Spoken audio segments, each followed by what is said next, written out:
আমি স্মরণ করি এই বাংলাদেশের স্বাধীনতার জন্য যারা শহীদ হয়েছেন, যারা নিজেদের ইজ্জত আবরু বিকিয়ে দিয়েছেন, এবং তার সাথে সাথে স্মরণ করি যে ব্যক্তিটি সেই সময় স্বাধীনতার ঘোষণা দিয়ে মুক্তিযুদ্ধকে ত্বরান্বিত করেছিলেন সেই শহীদ রাষ্ট্রপতি জিয়াউর রহমানকে। আসলে একটি দেশের জন্ম যেভাবে হয়, সব দেশের জন্ম কিন্তু একইভাবে হয়নি। আমাদের বাংলাদেশের জন্ম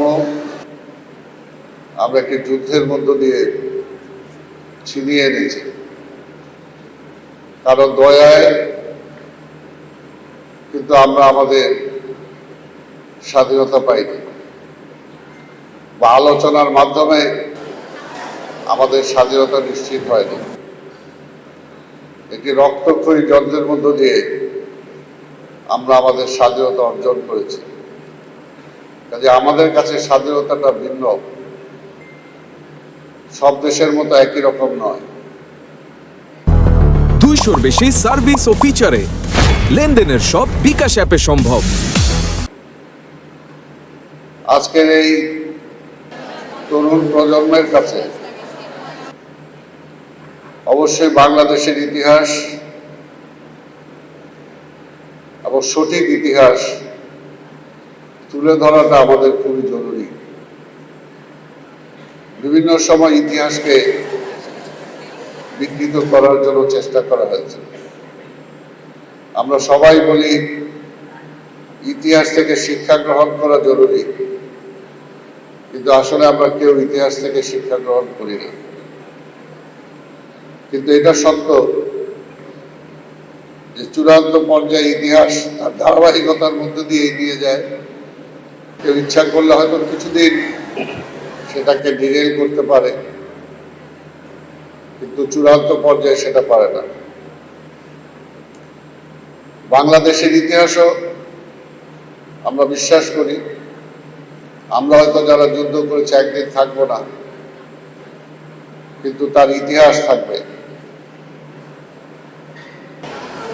ইতিহাস সত্য কথাটাই বলবে।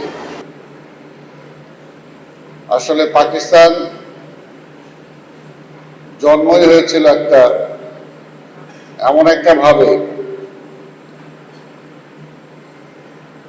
যে একদিক দিয়ে পূর্ব পাকিস্তান, মাঝখানে হাজার মাইল দূর আরেকটি পশ্চিম পাকিস্তান, দুইটি অংশ।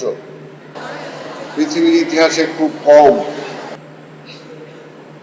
কম কি এরকম কোনো ইতিহাসই নাই আমার জানা মতে এই ধরনের কোনো দেশ অবস্থান করে। কিন্তু সেই সময় পাকিস্তান যারা স্বাধীন করেছিলেন, সেই সময় আমাদের বাংলাদেশের তৎকালীন পূর্ব পাকিস্তানের বা তৎকালীন ব্রিটিশ আমলের যারা লড়াই করেছিলেন, লড়াই অর্থে আন্দোলন সংগ্রাম করেছিলেন, তারাও স্বাধীনতা চেয়েছিলেন। একটা ভূখণ্ড আমরা পাকিস্তান পেয়েছিলাম, কিন্তু সেই পাকিস্তান বাস্তব অর্থে একটি দেশ হিসাবে সামনের দিকে এগিয়ে যাওয়ার মতো অবস্থা ছিল না।